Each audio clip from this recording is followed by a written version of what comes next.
அல்லி விழியோரம் மஞ்சனத்தை தீட்டி அந்தி வண்ண பின்னல் மீது தாழை மலர் சூட்டி ஆதி முதல் அந்தம் ஆபரணம் பூட்டி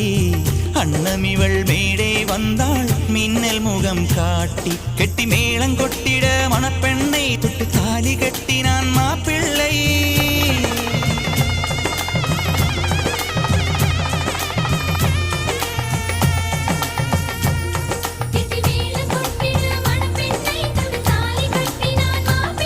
இந்த ஏழை நெஞ்சமும் நீ வாழ என்றும் பூக்கள் தூவும்